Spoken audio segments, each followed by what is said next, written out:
Welcome back to another episode of Outside the Gridiron presented by Mike Farrell Sports. I'm Ryan Evan Schroet, Big Ten correspondent.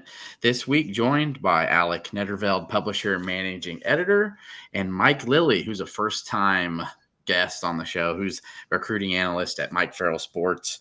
How are both of you guys doing? Mike, how are you, man? Hey, doing great, Ryan. Happy to be on. Happy to talk little ball. Yep. Hey, what's up, Alec? How are you? I'm pretty good. Same thing as Mike. Yeah, just happy to get another chance to talk ball. Happy that I haven't been kicked out of the show yet. Oh, that's probably not going to happen. I feel like you're kind of like a steadying force for the show. I'll take it. Yeah, because old Kyle Golick had to go to Mexico. Like that's more important than the show. But he'll learn. He'll learn. So we are 1 week closer to college football, guys. That's obviously a great thing. So every episode we do, we're closer to what goes on inside the gridiron.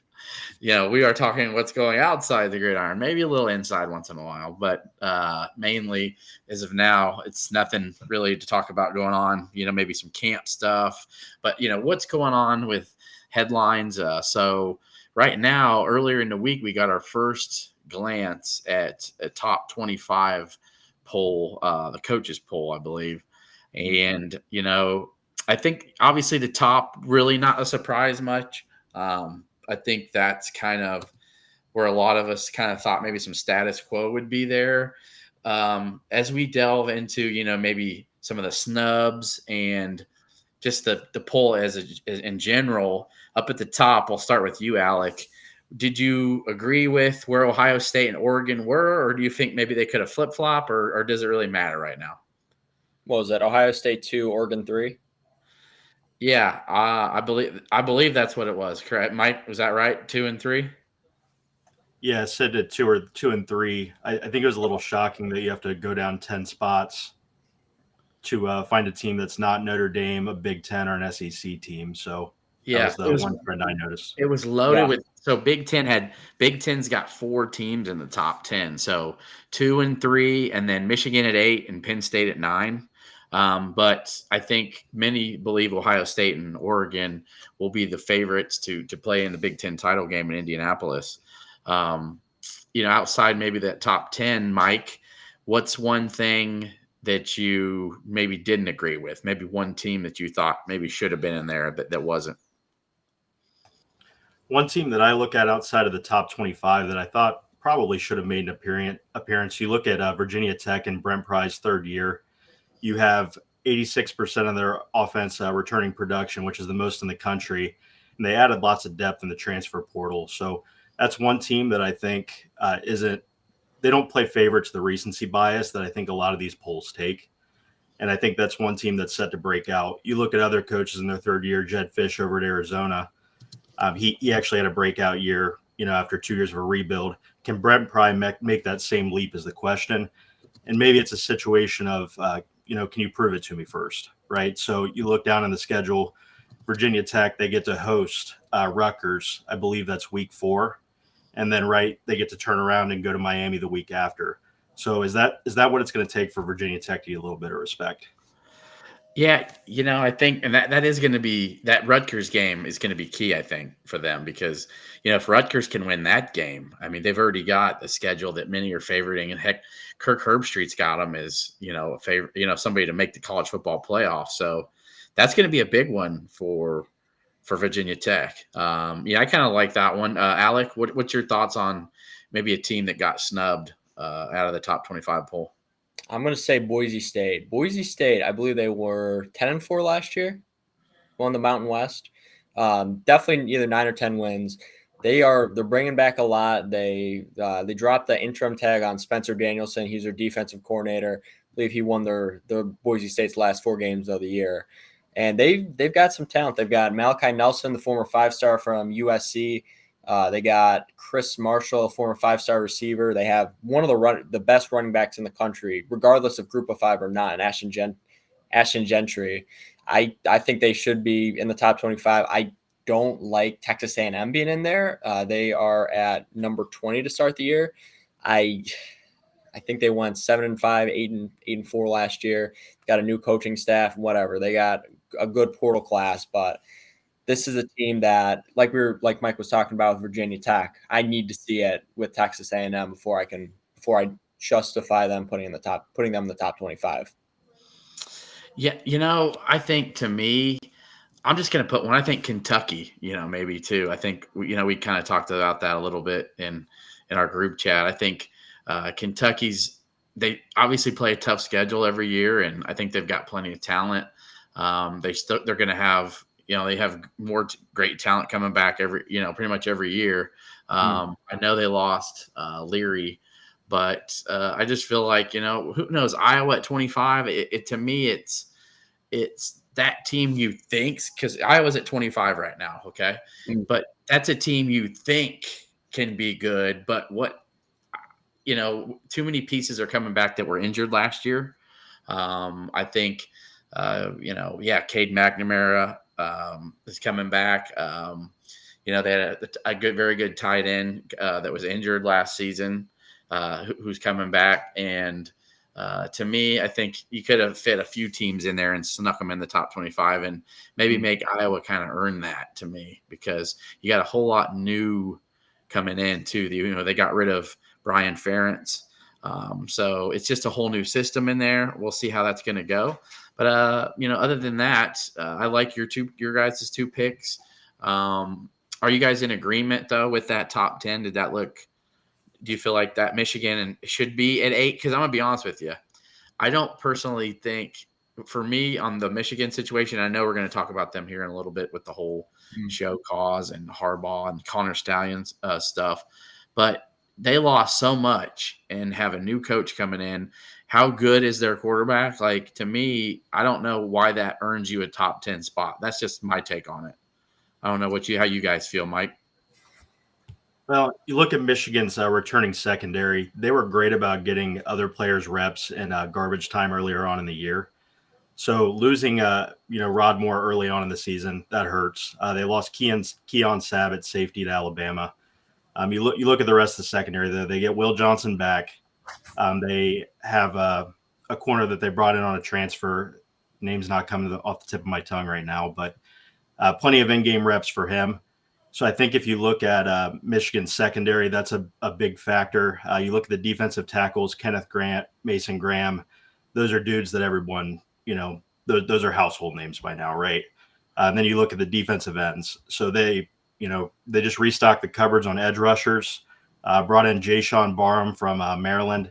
So defense is stacked full of talent, but Alex Orji offense, that just sparks tons of questions to me too. So I think 8's fair and reasonable for a team coming off of a national title.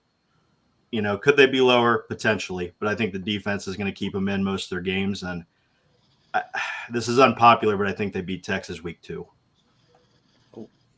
You have someone named the Gold Helmets, Mike, that says Mike Lilly for president. So, we've got, I appreciate the comments in the chats. You guys, we have about 700 people who either have watched us or are watching right now on Facebook or X.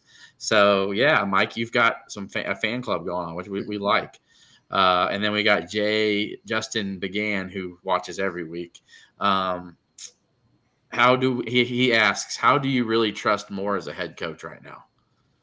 We can trust Moore from beating Penn State and Ohio State last year. Obviously, it's going to have to do more of the game planning aspect, but I'm not too worried about Sherrone Moore as a head coach. Okay. Yeah, I'm going to say that. I think that eventually I'm in agreement with that. I just think this year is really going to be the test for this program. Yeah. Maybe not staying in the top 10 by season's end. And that is, you think they're going to beat Texas? That's a nice little hot take right there. Cause they're right. People think they're going to be ripe for the picking early. So that'll be fun. Other than that, with the top 25 poll, you guys, anything for your teams stick out? Alec, did you feel like Syracuse got snubbed, or do you feel like they just need to earn it? Definitely need to earn it. There's no reason why a team with a new head coach that went 6-7 a year ago should be anywhere near the top 25. I did see one person gave us one receiving vote think it's probably at this point of the year a vote that could have been spent better somewhere else. Cole Lang, of course they'll beat Texas. No bias there. Let me tell you. Yeah. No, what I will say about for those who don't know Mike Lilly, he's a big Ohio State fan, and that's probably the most positive I've ever heard any Ohio State fan talk about Michigan. I'm shocked he can walk outside his house after saying that. Yeah. But Mike, I gotta be honest. I wrote did you read my article, Put Up or Shut Up? Did you read the Big Ten? And if you didn't, it's okay not to hurt my feelings, but you might be the only one that didn't read it. So if you missed it, Ryan Day was in there. And basically, long story short, I put 5 coaches in there. I had Bielema, Fleck, Day, James Franklin, and Lincoln Riley that really need to hammer down in their own ways. Like for Ryan Day, though, his success is you need to beat Michigan this year, and you at least need to make the national title game with all this that you guys got riding, what you've got back. And because I know the fan base is after him so badly that it's like, what is success for Ryan Day? Well, it's not 11 wins, It's got to be more than that. It can't even be beating Michigan and then losing in the semifinals. I feel like this year for him to keep his job or to keep people off his ass, and this is X, so we can cuss, by the way. And I'm not going to make that a staple, but I will say that occasionally, is to take it to that next level, right? They should have beat Georgia, in my opinion, a couple years ago, and then kind of fell flat. Obviously, last year didn't play a lot of people against Missouri in the Cotton Bowl. But to me, it's like where it is, people expect a national title or at least a national title game, and you got to beat Michigan, right, Mike? Absolutely have to beat Michigan. And Ryan Day, before he was hired, was known as a quarterback guru, right? So let's look at last season. You have Kyle McCord and Devin Brown in a race, and it was really a question of who's going to win the job, but did they really have a guy in the first place, right? Was Kyle McCord good enough to beat Michigan? Was Devin Brown good enough to beat Michigan? Neither of them showed that factor. So it'll be interesting to see how Will Howard performs. And, like you said, it has to happen. You got to beat Michigan this year. It's not going to happen. Oh, you're moving the cameras around. I am moving the cameras around. Watch out, you guys. Just trying to get a little more, I don't know, maybe lift your camera like that. There we go. There we go, guys. Look at that. Okay. So I'll move it back again. I mess around with them. So your thoughts, Alec, on that real quick before we transition out of the top 25 discussion about Ryan Day and his situation. Yeah, I don't want to, put it as a definite, beat Michigan or you're fired. But if he loses to Michigan again, especially a weaker Michigan team, especially at home, you're supposed to be the best team in the country, at least the best team in the Big Ten on paper, and you lose to another Michigan team again. There's going to be a lot of Ohio State fans that are upset. It might just depend on how the rest of the season plays out. I mean, let's say you do go 11-1, 10-2 with a loss of Michigan and maybe Oregon, you'll still probably be in the Big Ten championship. You might win that, and again, 10-2, 11-1, you'll certainly be in the college football playoff. It'll probably depend on what happens, in the playoff and in the Big Ten championship to see if Ohio State keeps Day. Now, Cole, you might want to close your ears. It's not going to be pretty. But hey, you make your bed, you got to lie in it. So, if that's what it takes to win a natty, Brett Bielema, let's do it. Brett won't do that, though. He's got a lot more. I'm not going to say class. Don't shoot me. I don't know, more dignity or I don't know, morals. I don't know, whatever we want to call it. But I know Michigan, the fans were on Harbaugh, and he knew he needed to win a title, and he got it done last year. And he rode off into the sunset and took his Chargers gig, and now he'll have a four-year show cause ban, meaning that if he ever comes back to coach college, which he will not, in my opinion, he's not. It just wouldn't make any sense at this stage in his life. that he would have 4 years of that. Basically, explain what that was. So if he took a job, then what? Like 4 years of what? Like 4 years till he can take one, or if he took a job, 4 years of them being on sanctions, like what would that be, Mike? The 4-year show cause starts now, I believe. So if you look at the Chip Kelly situation, he got hit with something similar several years ago. Okay. Went to the Eagles, ended up back coaching at UCLA, obviously. So when he's 65 or whatever it is, he can come back, something like that. Right. So Okay. it's essentially over, it looks like, but you never know. Yeah. Now this, I read some of it. It's basically what recruiting violations. This has nothing to do with Connor Stallions, right? Alec, explain kind of what this is to the folks maybe who haven't delved into it as much. Yeah. So what was the 4-year show cause for? So this is from 2020. This is, during the COVID pandemic. There's a dead period up for recruiting. So coaches couldn't visit recruits couldn't visit programs. And Harbaugh, he met a couple recruits for, I believe, lunch, just at an off-campus place, which, it's a minor thing. He bought a cheeseburger for recruits or something. I think that's what the big deal was at the time. 4 years for a cheeseburger? Wow. And no, you couldn't. Yeah. Oh, yeah. You couldn't do that at the time because, it was COVID and there's a dead period on. And I think the big thing that comes with this is, well, two things. One, I mean, if Harbaugh just admitted to, yes, I did something I wasn't supposed to, the punishment certainly wouldn't be as severe. But no, when you deny it and you have proof from an NCAA investigation that says you did it, then yeah, you're going to get a much bigger punishment. But two, it opens up, if Harbaugh lies about, meeting recruits off campus or meeting recruits during a dead period, who's to say he's not lying about the whole Connor Stallions? Exactly. And I think at the end of the day too, like if you listen to Harbaugh and any Michigan fan watching this really isn't anybody ganging up. It's more of just talking factual. So if, just like you listen to his press conferences with the Chargers, I don't know if you guys have or not. He's got no remorse. He's got acting like he never did anything wrong, and he didn't lie once. He basically said, I was raised to be honest and just tell the truth, and that's what I teach my players. And then something as simple as I was off campus buying a cheeseburger or whatever, he can't even just admit that. To me, something that small, that worries me personally. If you can't even admit that you bought a recruited cheeseburger, even if you think it's stupid, it's still lying. Mike, your take? So the popularity of this take on Twitter was that it was a nothing burger. That was the famous Michigan saying for, as long as I can remember. And then when the Connor Stallion stuff hit, they kept up. Oh, it's a nothing burger, right? Yeah. So it's always a nothing burger. Oh yeah, it's not a nothing burger, and that's what any Michigan fans in the chat that I'm sure they've heard of the world famous nothing burger. So looking at that though, you'd think that maybe the NCAA is coming down a little bit harder. One, because he lied, like you said, and two, they wanted to make an example because it seems like Harbaugh is always trying to butt heads with some sort of NCAA policy, or wants to be against the grain. He was one of the first ones talking about revenue sharing.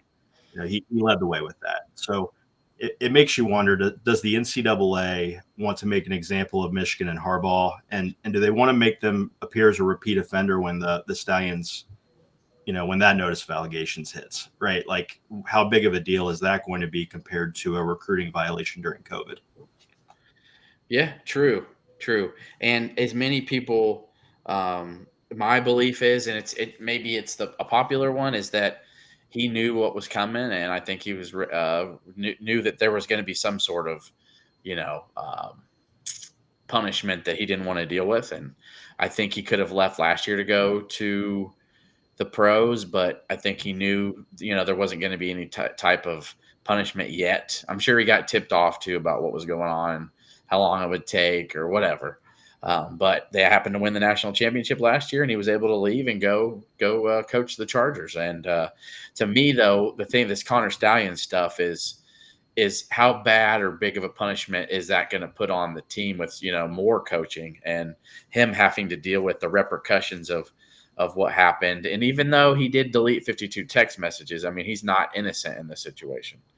But again, remember, Harbaugh's the head. That's his program. When you're the coach, you are the CEO. Okay, so everything should run through you. Like, we're not talking about the Northwestern and Pat Fitzgerald thing, but to me, to this day, the fact that he still acts like he had not one clue that any of that hazing was going on, even if he didn't, that shows that you're negligent. You know what I mean? Like, it's your program. So if that's going on and you don't know what's going on, then maybe you need to get your nose in situations that you haven't been. And that's why, Harbaugh will be at fault for the situation with Connor Stallions, because even if he didn't think it's cheating or doesn't want to talk about it being cheating, it still happened while you were the coach. Your take, Alec. Yeah. So there's a term that the NCAA has used. The most famous example I can think of was with Baylor and Art Briles, lack of institutional control. So this is, Harbaugh not knowing what's going on in his program. And, normally this has been used in the past for, what was Baylor's whole thing? They were. It was, let's see, players rape and stuff like that. Yeah, there was a lot. They were hiding rape stuff and trying to it was awful stuff. Yeah, it was disgusting stuff. Yeah. Yeah, no, we could see. I think we're going to see similar wording in whatever comes to Harbaugh. Something like, even if they find out that he knew about it and he's lying, then it's going to be even worse. But if nothing else, he will get hit with a lack of institutional control. Yep, and that's 2 big hits. And think about this, though, from your perspective, Mike. What if this was going on at the Ohio State with Ryan Day? Do you think you'd ever hear the end of it for Michigan fans? You wouldn't. But Michigan fans have always had the attitude that, back when Jim Tressel was here years ago, everyone remembers the infamous how deep did it go, right? Like, you look at Jim Harbaugh compared to Jim Tressel in terms of lying to the NCAA. Very similar situation, except Jim Tressel knew about it, 8 months in advance and played ineligible players. Really the only difference. But looking back compared to the NIL times now, you question how big of a deal was it, but Michigan fans still bring it up. And they simply do because they, first it was, we're buying players, right? Second, it was, they only take online classes, the infamous Justin Fields. I spend a lot of time in my room. All my classes are online.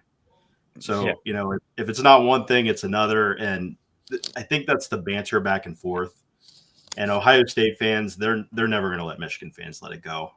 It's reality. I expect it to be the same way going back the other way. Yeah, it is what it is. Fair's fair. And you know what? This is a cold world, okay? People will talk about you, whatever, something 6, 7, 8, 9 years ago, and we'll never let it go. So now I am interested. Do you guys think, though, with this Connor Stallions investigation, do you think they're going to try to make an example of this? Because this is kind of think about this. It's not Major League Baseball had something like this with the Astros, with the sign sealing situation where they, were having a bunch of success and the punishment for them really wasn't as bad as maybe we kind of thought. They've been able to regroup, and I think they won a World Series after that and made a couple more. So do you guys think this is going to be kind of a slap on the wrist, or are you thinking that maybe with this whole situation that Harbaugh has just been basically doing whatever the hell he wants behind the scenes, that they're going to try to make an example of this? I have no clue, honestly. I don't think, has college football ever had a scandal like this based on cheating and spying on players? I know SMU had like the death penalty a long time ago, didn't they? SMU was from paying players and continually paying players after they were told to stop. Okay. This is, I highly doubt Michigan's going to get a death penalty. No, I'm not saying the death penalty, but you were talking about, has college football ever had anything like this? I just know that. Oh, I meant a cheating scandal. Obviously, college football's had a ton of scandals over the years, but I don't think it's been from cheating. Not that anybody that I know has been caught anyway. So. Right. Yeah. Yeah. We never truly know what's happening behind the scenes. I don't know what the NCAA is going to do.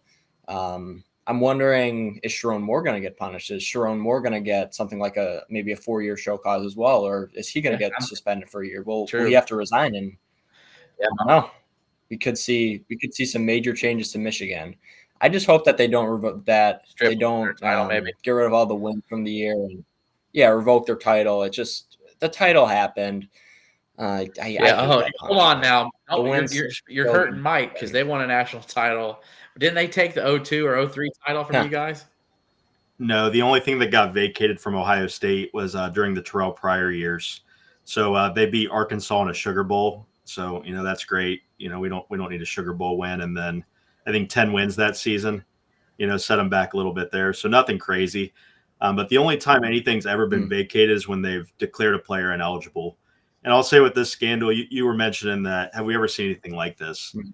I don't think we've seen anything like this, at least in the social media Twitter era, because, the slow drip of information and then, the amount of time that people were invested in this and like finding new things to go with it. Like, if I remember correctly, someone found an LLC file with Connor Stallions and Blake Corum at one point.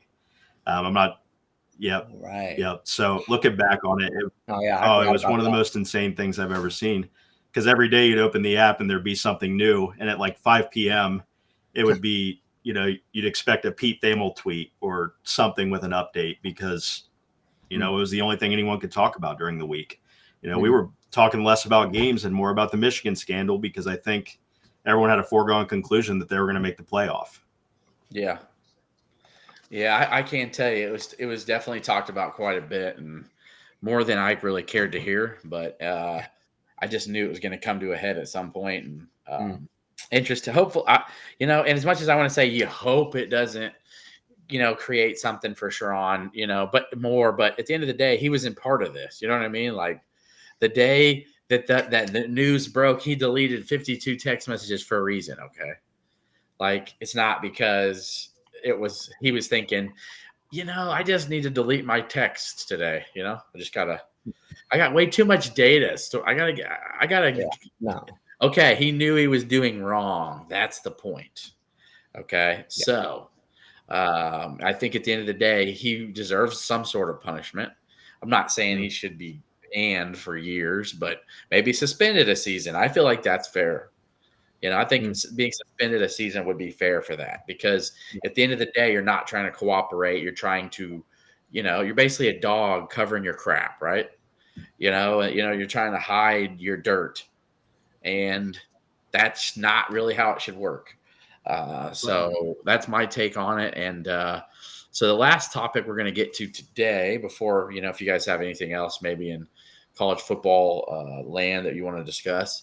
Is there was an article from Bill Connolly, correct? Yeah, Alex? It was Bill Connolly. Basically talking about the most important, most impactful players of college football in 2025. Was it the top 25 players, basically? I said it was like top 25 most impactful players for the college football playoffs. So we have the list to a degree, and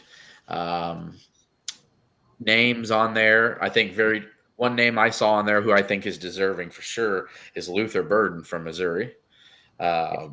Definitely. I think probably, in my opinion, a top 2 wide receiver in the country, in my opinion. I saw him come in at number 22. Any names that, you thought could have, I mean, he could have been lower than 22 in my opinion, but it's any names that stuck out to you, Alec, that maybe you think, we'll start off with you, Alec, should have been on the list that wasn't? Yeah. First off, I'm just going to talk about all the 25 players from the SEC and the Big Ten, except for 3 players, Cam Ward, Travis Hunter, and Haynes King. Are we really – I mean, the ACC, the Big 12, the Group of 5, they're at least going to have 3 playoff spots. That's guaranteed. Probably going to be about 4 or 5. And there's only 3 players that are going to affect the 4 or 5 spots from all those conferences. Really? The Big Ten and the SEC have that many players that are going to be that impactful for the college football playoff. I think that, yes, yes, there definitely should be more teams from those conferences, but I think 22-3 is a pretty absurd number.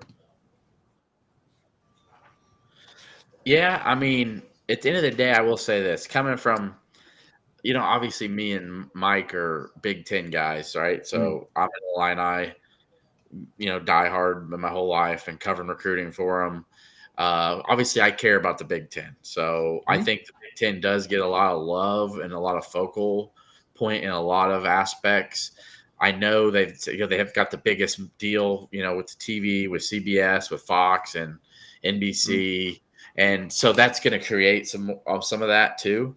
But with ESPN not really trying to push the Big Ten out because they're trying to focus on who they've got coming in. It really surprises me that that's what Connolly put down, and so many Big Ten teams, players and stuff. So, Mike, your take on this list and anybody in particular you think should have been on it, or what was on it that you didn't think should have been on it? Taking a peep at the list, I made a list of a couple different names that I thought made the most sense and of who might go on and who might go off. Looking at Graham Mertz as a name that I saw on there that I personally think he may not even be starting by the middle of the season. Oh, right? Wow. Yeah.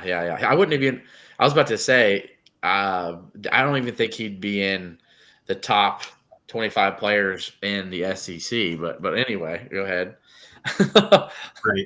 Right. So that's one player, and really, they say an impact on the college football playoff race.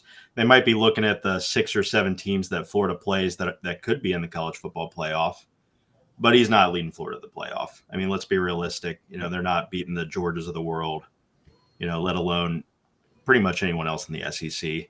That's a 6-7 win ceiling team. You look at a player that should be added, the aforementioned Kyron Drones with Virginia Tech earlier. That's a great player in the ACC that I think should be on. And then Noah Fifita at Arizona. That team goes as he does. They're getting a brand new coach. But the rarity is a lot of those players didn't transfer out with Jedd Fisch. And I think Arizona has a serious shot at winning the Big 12 this season. And like Alex said, that's an auto berth. And a player from the group of 5, either Malachi Nelson or Ty Thompson at Tulane. Those are 2 names right there that are going to impact it because, again, a group of 5 teams got to get in. So it's got to be somebody.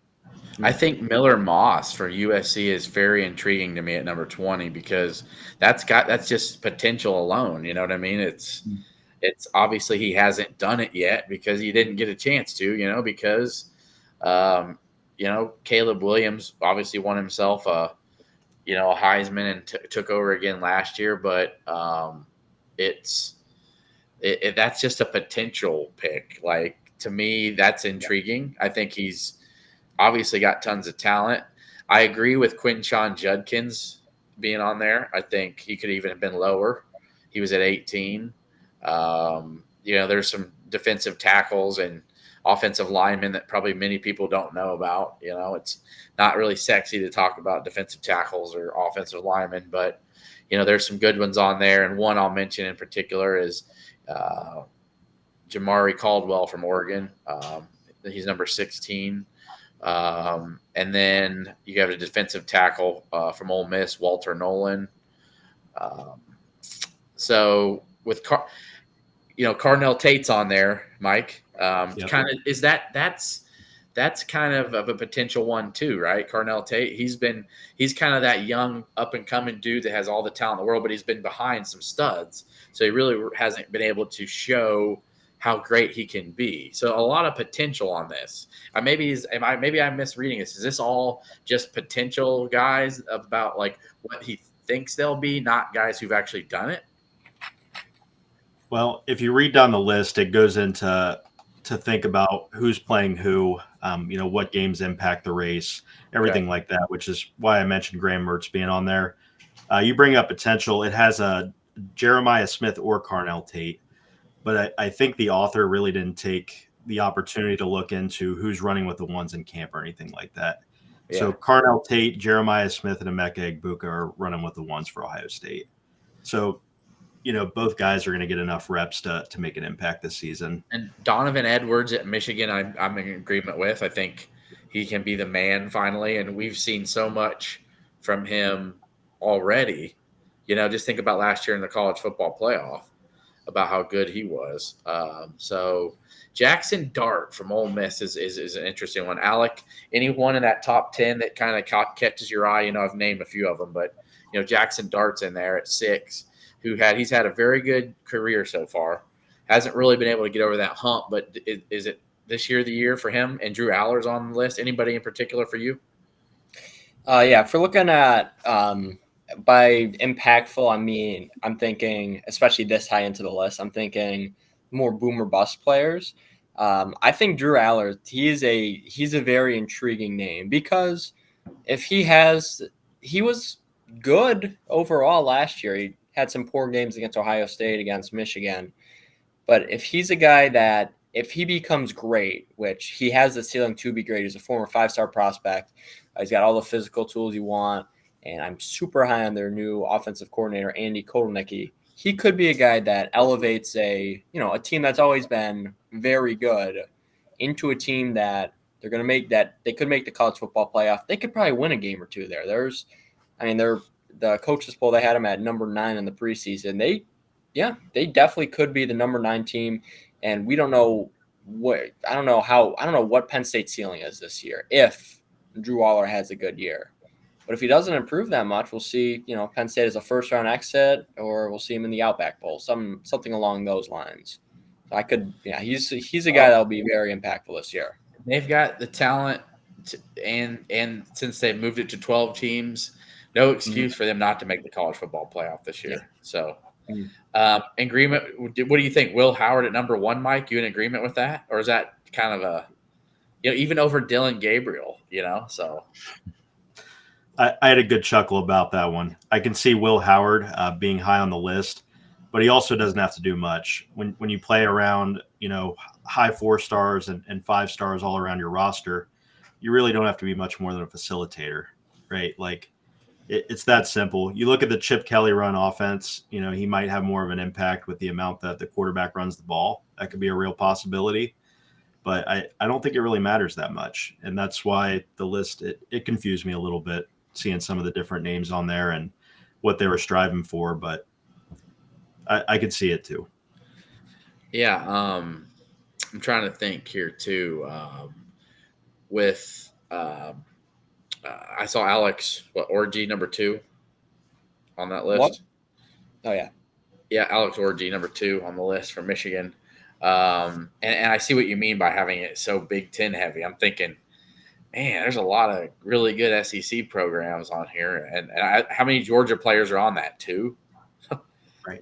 Like 2. 1. I think they only have Dylan Bell, the receiver. And then Jalen Milrose on there for Bama. Not to mention that Alex Orgy might not even be the starter for Michigan. The rumor is Jack Tuttle's leading for the job. Yeah, and look, and here's the thing. People need material. People are writing. Like, we understand at Mike Farrell Sports that, writing content is your lifeblood, just continuing to write. But sometimes, in my opinion, I think delving into a little deeper to find things out like that is very important, especially if you're writing for ESPN. To me, you cannot write for ESPN if you don't even know if a guy's going to start or not. Talk about how impactful a guy's going to be if he maybe has half the reps of a starter. Yeah. That's just my opinion. Okay, nothing wrong with Bill, nothing personal. But just saying, when there's guys who actually follow a team really closely and you kind of know that and find that out, that kind of makes me take a step back a little. What is there any more Deion Sanders stuff in the news? I could have swore I read it somewhere. There's I don't even want to talk about that just because I know, just to preface this, I know all the players are denying everything, so I don't know. Okay, all right. Well, I know. I saw Mike posted an article about it, and so that's fine. It is what it is. I was just like, is there anything to that or what? Is it just allegations? I mean, what? The bullying and hazing thing is a very hot topic in 2024. It's very hot button, and as it should be. There's been some rumors of forcing players to fight. Okay. Cormani McClain, the 5-star DB, transferred out. Rumored that he was going through a bit of a hazing and bullying scenario, and that's why he left. And then when he left, all the players had something to say, like about his work ethic, everything else. So it might be a lot of message board banter that's come to light. And as we know, college football message boards, they they bring out the worst in people. They bring out the worst because nobody has to use their real name.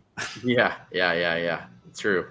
Now, Mike, I'll start with you. What is next for you at MikeFarrellSports.com? What do you got cooking?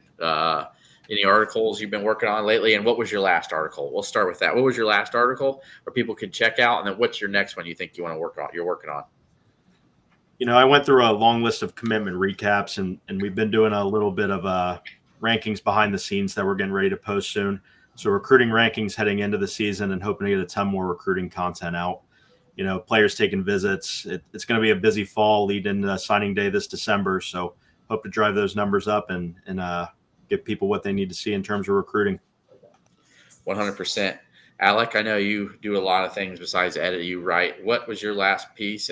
What's your next one you think you're going to be working on? Next one, I'm not sure yet. The last one was I talked about. I think we mentioned this on the last episode of the podcast. Bigger piece on Auburn recruiting, just talking about what they've done recently. I had that published Saturday right after they landed Jared Smith, another 4-star edge rusher from that they kept home in Alabama. I had that on Saturday. Don't know what's next though, but again, something always comes up to talk about. And as I mentioned earlier, for me, it was Put Up or Shut Up Big Ten Coaches Edition. It's still there. Obviously on MikeFarrellSports.com, but I posted it on my socials. And I'm thinking next I'm going to do a defensive breakout player list. I think there's some particular guys that, I'm hearing really good things about with camp, and, we got Big Ten Network's got their camp series where they go to every school, and you're hearing some names pop up and pop out. I'm thinking, this is going to be a good read for people who, are not maybe used to hearing specific names. There's always guys that everybody knows from the previous season, but I think guys that are going to make an impact this year that they were either injured last year or maybe they were just, barely in the 2 deep, but somebody who's, shown a lot so far in camp. So I've done an offensive one. I've done an offensive player list. I've done top transfers, done my coach list about Put Up or Shut Up. I think it's time to do a defensive breakout performer list. So that'll be cooking. That should be out this weekend. So I think that'll do it. Hopefully we'll get Mike Farrell on here in the next couple of weeks. This was a good showing tonight. We appreciate everybody who's tuned in. And we'll get these episodes. I'll get more of these posted on our YouTube channel, where you can subscribe on YouTube, Outside the Gridiron. And Mike, what is your Twitter handle so people could give you a follow? Mike Lilly CFB. All right. And Alec, what's yours? Netterveld CFB. Right. Mine is at 200 Columns Rye. So that'll do it for the 4th episode of Outside the Gridiron, presented by Mike Farrell Sports. We appreciate you. We'll be back next Wednesday. Peace out. Have a great night.